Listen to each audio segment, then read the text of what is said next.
Hello, and welcome to this episode of Charity Therapy. It's January, so nonprofits, do you know where your 990 is? If you've got a calendar year fiscal year, now is the time to start getting ready for your May filing. And to help, we're revisiting this episode from the backlist with Queen of the 990, Eve Borenstein. Keep listening for all the details about what happens when the IRS makes a mistake and why 990s are a great surprise source of nonprofit gossip. I hope you enjoy. Welcome to Charity Therapy, the podcast where we explore the ups and downs of the nonprofit sector and answer your burning questions. I'm your host, Jess Birkin, owner of Birkin Law Office, and I'm excited you're here. Imagine hanging out with me and my super smart, funny nonprofit expert pals. You get to ask them anything about your nitty-gritty nonprofit life and get their wisdom for free. Whether you're a seasoned pro or just strapping on your nonprofit boots, we're here to share stories and remind you you're not alone on this journey. So get ready to join the conversation and bring me the tough questions. I ain't scared. Ready to rock? Let's dive in. Hello and welcome to this episode of Charity Therapy. Today I am joined by the one and only Eve Borenstein. Crowd noise. Eve is a hero to me. She's so smart, and she's a fellow tax-exempt attorney, but really her real title in the congressional record is Queen of the 990, and that is totes true because Eve continually makes the 990 updates an interesting topic, which is no mean feat in and of itself. Eve, thanks so much for being here today. Well, it's really great to be here. It's fun to be trying to help small organizations, and it's a never-ending task because it's a world of incredible complexity. It's a very highly regulated industry, and yet we want to help the small go out and do the most. Yeah, absolutely. I've had so many clients over the past few years who are having more trouble than usual with the IRS. And they clearly have some issues since the beginning of the pandemic that have been causing automatic revocations and mistakes and long wait times. With your insight into what's going on, can you tell us what's wrong with the IRS? What's going on? Okay, so you take a 1960s computer system, which was built on COBOL, which most people don't even know what that original punch card language, really secure, was all about. And then you add decades of complexity. The exempt organization taxpayers are the most complex in terms of coding purposes in the IRS database, but they're just a tiny little bit of the database. The database is insufficient in how it works to meet everything that the sector needs, and it's been dysfunctional for a while, and the pandemic just made it worse as the IRS ran into an incredible resource loss, inefficiencies as people went home, modes of communication had to change internally and externally, and it has been a huge disaster. Yeah. Of course, I listen to you talk all the time, so I know about the COBOL thing. It's interesting that it's the complexity of the database that breaks everything. Well, I was thinking about Amazon, not that I am promoting them in any way, shape, or form, but you think about what is, 21st century Uber. We have to keep complete information on all of our customers, and then we have to be ready to intersect with them properly. They have an annual order. They have these other things they do with us. And the IRS system just is not built for that. It's like using wooden blocks in place of firing gigabytes across synapse in the computer wires. So it's a real problem for the exempt sector. And you and I are going to talk more about some of the specific problems that have been exacerbated. It's like you've done this before. Let's just kick right off then into our questions with that lovely segue. Here's our first question. Our small nonprofit got a letter of automatic revocation from the IRS. It doesn't make any sense because although it's true we failed to file our 990 for 2 years in a row, we should have been able to file the third and stay in their good graces.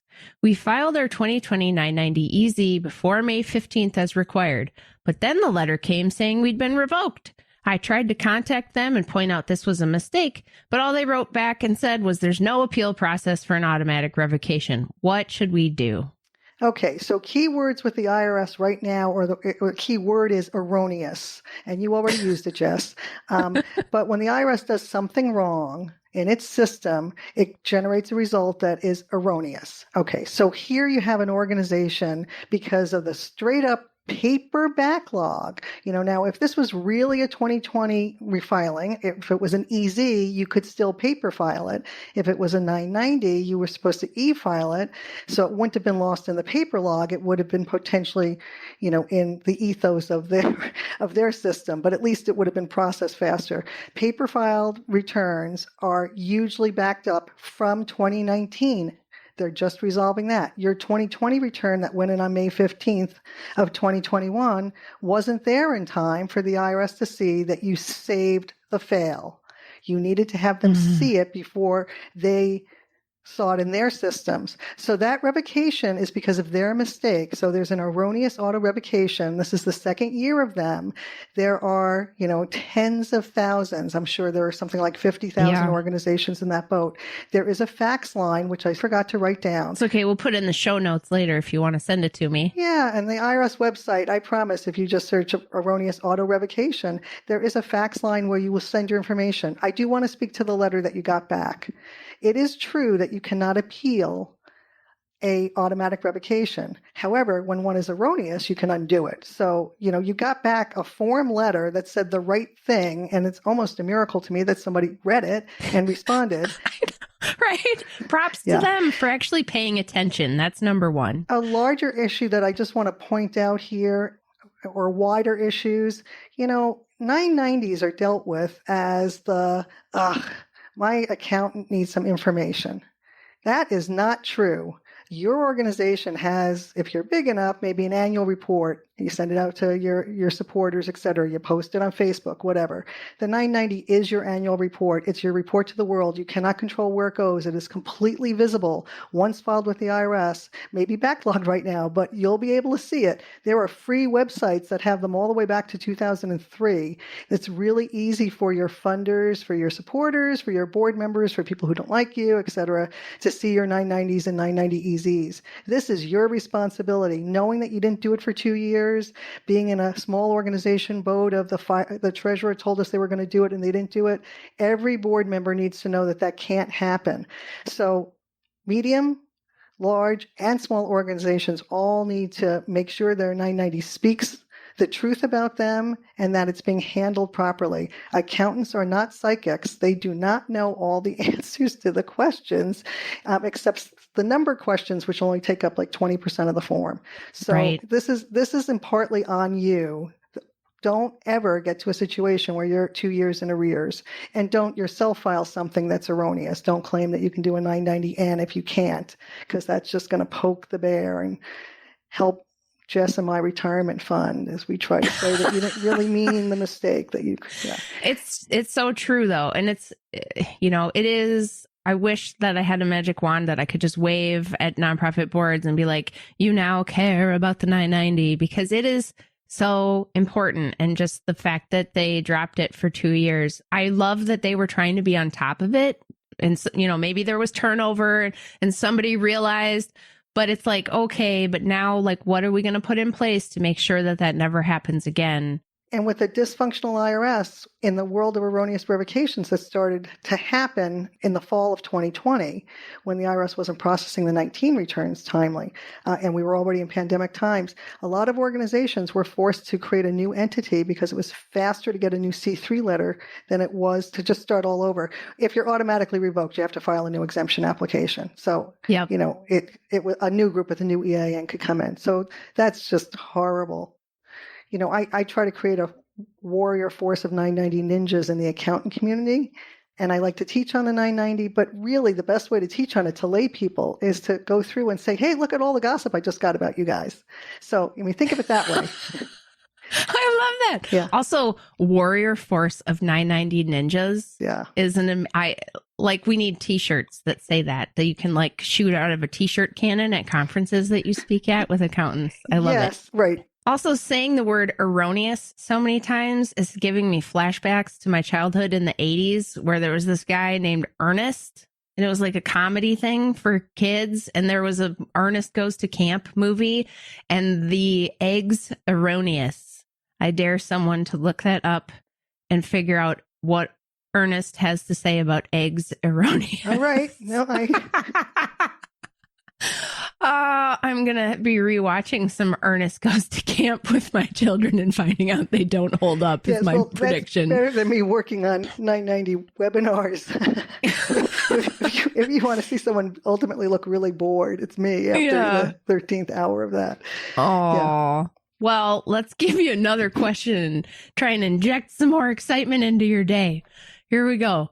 I'm trying to complete a 1023 EZ application for income tax exemption. And in section 4, question 2, it asks whether A, do you normally receive at least 1/3 of your support from public sources, or you normally receive at least 10% of your support from public sources and you have other characteristics of a publicly supported organization, or B, you normally receive more than 1/3 of your support from a combination of gifts, grants, contributions, and membership fees and gross receipts from permitted sources from activities related to your exempt functions, and normally receive not more than 1/3 of your support from investment income and unrelated business taxable income.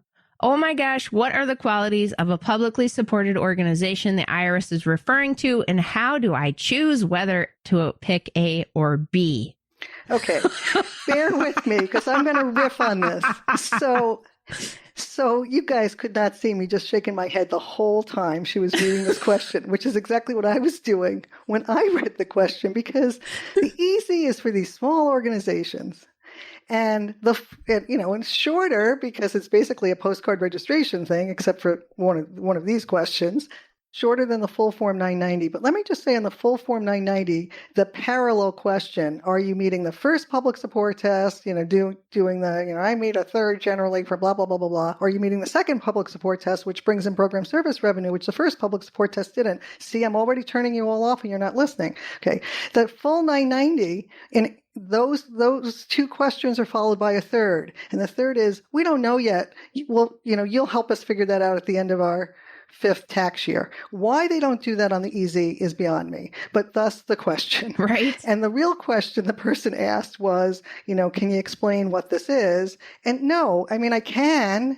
It took me 3 years training in like an hour or 2-hour session to accountants who have some introduction to this arena with a crib sheet before I could not use the crib sheet. It took me 3 years to be able to explain the complexities of these tests in a way that was satisfactory to me that I wouldn't forget. Okay.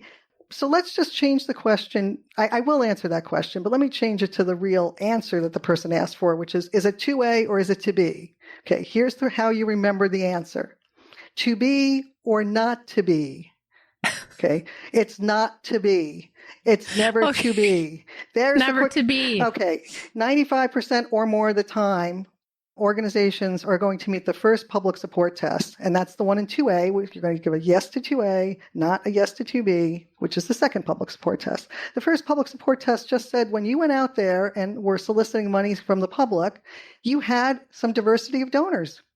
You're not beholden to old rich person who, through them, their foundation and their family members and their companies are giving, 95% of the money. Okay. So, and you get a 5-year test period. And so all of the complexity here is how we measure across 5 years.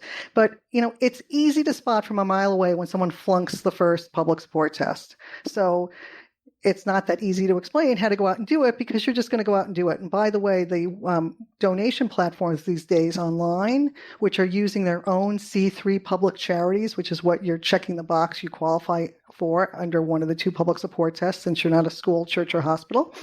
When you use those donation platforms, the gift is coming from a C3 public charity and all of their dollars count as diverse. So if all the money you're getting is from those online web platforms, you are like 100% public support and not 33 1/3%, which would be your desirable percentage. The second public support test is a fail-safe for groups who don't want to be soliciting funds and are able to show that they are diversely supported by people buying their charitable output. They're selling services or through programming or goods that are somehow charitable.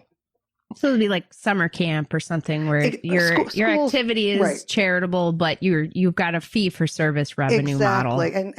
And even in those cases, I say, look to the first test.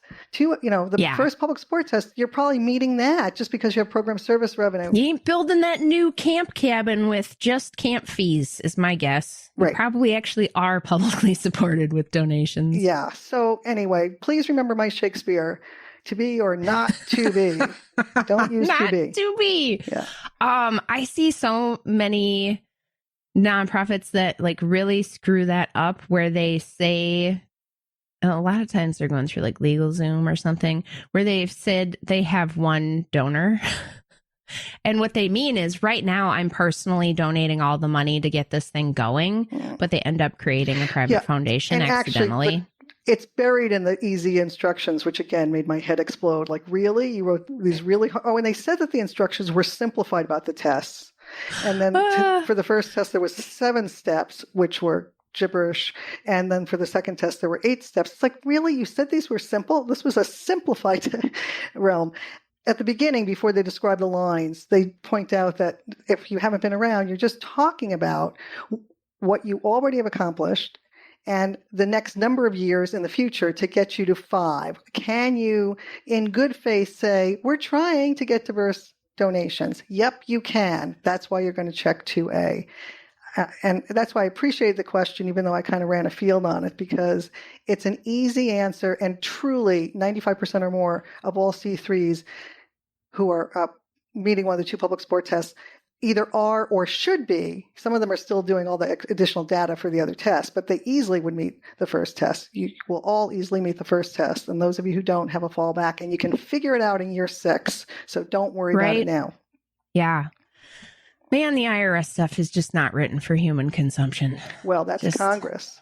And then, and then their resources, which we didn't even speak to how few resources they have. There's less than 550 employees in the exempt organization division for 1.4 million registered charities, another 200,000 C4s, and then a smattering of others who file 600,000 990s or 990EZs a year. That's not the PF returns and the 990Ts. Oh my gosh. Less than 550 employees. And they're trying to hire 10,000 new bodies to the IRS, and they had 200 applicants in the first 3 months that they had first posted that. I hope they're paying those people well. Amazon and Target were paying both $20 and $24 an hour in Kansas City, and starting positions at the IRS there were $15 an hour. Yeah. See, so we're not attracting the top talent either. Really well, would you want to be working in an IRS that occasionally the government shuts down and then you don't get paid? Yeah. Okay, this, again, Congress, they need to fund the IRS. Do they want to have a group who brings in revenue for, the government? And I know some people think that the government's dysfunctional. You don't fund it until it becomes less dysfunctional, but that seems to be a circle here. Well, right. And those both can be true. We need to fund the IRS, and the government can be not very functional. So, right. Here's our last question. I'm like, we need an 8-hour bitch session about the IRS needing funding. Okay, here we go. I'm on the board of a small nonprofit, and we file a 990EZ each year. We filed our last year's 990 by mail, and it was accepted by the IRS. Later that year, we got a notice from the IRS saying we owe thousands of dollars in penalties for non-filing. Our accountant responded to the IRS right away as requested, saying this was a mistake and sending in the proof. But then 3 months after that, we got another penalty letter, and this time there's an intent to levy our property. What do we do? This is a disaster situation in what's been going on in the last 9 months. The erroneous penalty letters often exist because they haven't processed the return yet. So the question said that the return was accepted. Well, unfortunately, the IRS does not send out letters saying that your return was accepted. What you're referencing is that you have a proof of delivery, and proof of delivery is just that it was delivered, not opened or processed. Or same thing with even e-filing. We can prove that the IRS received it. Your ERO report from your filer proves that it was not rejected and they got it. When you're mailing something, that proof of delivery is not often accompanied by someone taking a photo of them at the post office with the front page of the 990. And I have had IRS people say, I want to see what was in the envelope. So word to the wise in a beleaguered IRS, start keeping more documentation about what you send to them. But empathy to both whoever you were, your accountant, whether they were pro bono or paid, they feel responsible to help you out. You're spending resources, whether, they're spending resources on putting correspondence into a file that may not register with the IRS because of mail backlog. I just saw a Treasury Inspector General report on tax administration that came out last week that said that there's 9 million pieces of unprocessed mail. This was when they audited through the end of November. There's an appendix that says of the 9 million, 2 million are letters and responses to notices that haven't been addressed yet, and almost 50% of them are overage, meaning that they're past the deadline that the IRS sets to be able to address these things. So, it may be an erroneous penalty letter because it may be that the late filing has been generated by them not seeing the extension that went in earlier. And the problem here is nobody's comfortable with the advice. You got to sit and wait. Sending a second letter just adds to the backlog. Dear IRS, we already sent you a letter. Right. I mean, I used to write those again, because I have a retirement fund. But, right. Though for clients who are just like, no, we know that it's costing us more to have you write letters than the penalty would be. But on principle, we don't want to pay it. Check the penalty notice number because the IRS is slowly starting to suspend some of those. And so, Jess, you and I will have to stay in communication to put this in the notes. But, some of the notices, if they're going to be suspended, then you could just point to the letter as one that the IRS is saying you don't need to respond to. If you've already responded, they don't want you to respond again. In the good old days, we would call the collections hotline and ask them to turn off collections. You can't get through. The hotlines are all just very, very difficult to get through to. So I'm really sorry. This is the therapy part. I know. No, I mean, I've had to counsel clients on this to be like, okay, now we're done. Like we have to just, I know it's stressful. You have to sit and wait. And the intent of notice to levy, Congress is onto this. They know that individuals and businesses and the exempt sector are really freaking out that the letter says that they're going to be levied or a lien's going to be filed. On the the more recent years returns, I wouldn't worry about that. On old returns, I would still worry that it's possible there's still an agent out there, an errant guy named Ernest.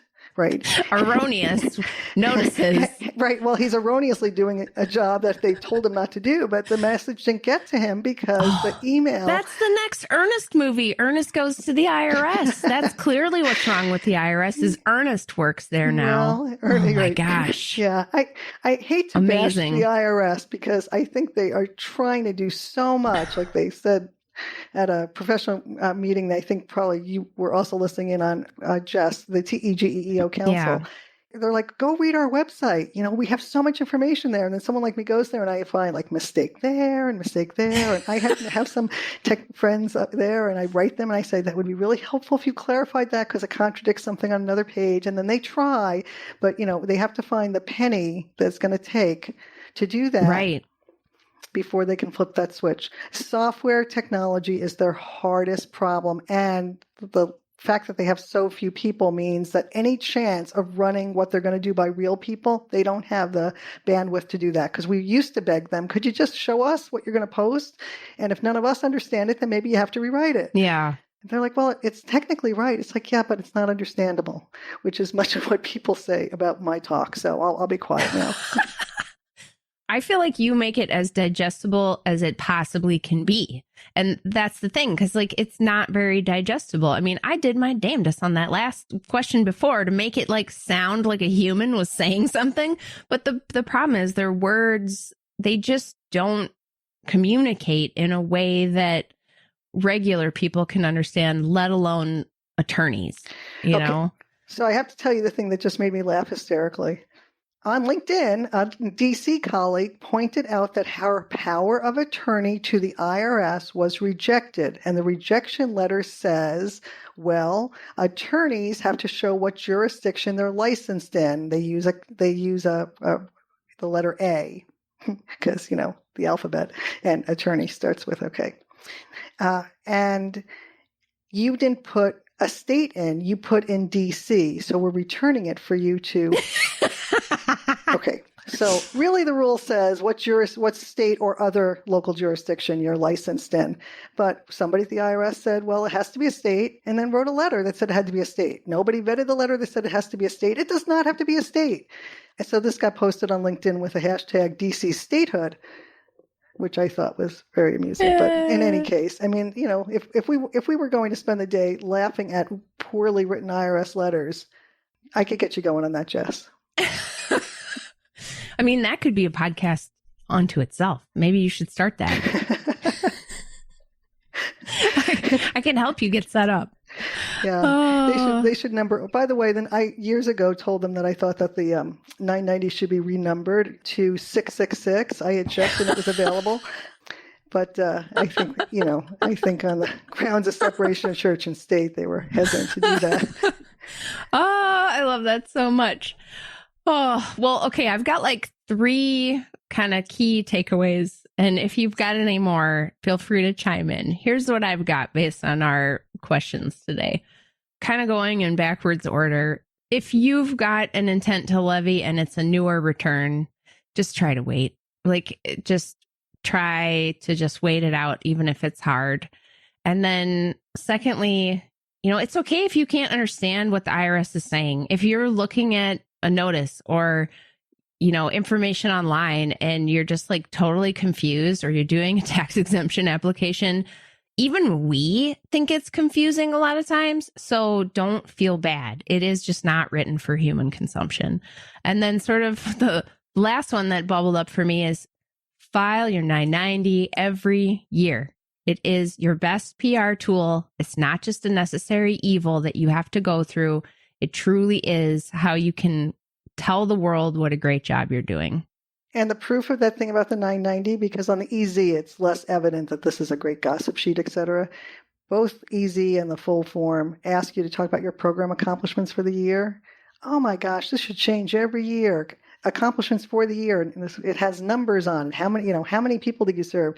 You and your boards need to read that and be able to say, well, some of the numbers stuff I don't get, or some of the questions I'm not sure of. And on the full 990, you should have someone explain it to you because of the import. But the people need to feel really happy that their 990 says what they want it to say, because it's going to be out there on a bazillion websites, and people poke at what's not there as much as they poke at what's there. Amen to that. Amen to that. Eve, thank you so much for being here. If folks want to connect with you online, learn about you and what you can do for them with the IRS, where can they find you? Well, you can always email me, and feel free to be a squeaky wheel if you need something more immediately. My first name, Eve, at tax-exemptlaw.org. I got a website with 3 W's before that, tax-exemptlaw.org. Twitter, I'm at tax-exemptlaw. Do you detect a theme here? Yeah. You're very consistent. It's good. It's on brand. Folks, if you enjoyed this episode, do me a huge favor. Share it with a friend, rate, review, subscribe in your podcast app. It really helps me out. If you have a question or a story to share, I'd love to hear from you. Send me a note online or leave a voice memo by calling 612-208-9120. Thanks for listening. All right, folks, that's our show. Be sure to follow me on Instagram or Twitter at Jess Birkin. We want to hear from you. Send us a message at our website, charitytherapy.show. And don't forget to subscribe to our newsletter at birkinlaw.com/sign up. Charity Therapy is a production of Birkin Law Office, PLLC. Our theme song is by Whalehawk. And remember, folks, this podcast is produced for your entertainment and is not a substitute for actual legal advice.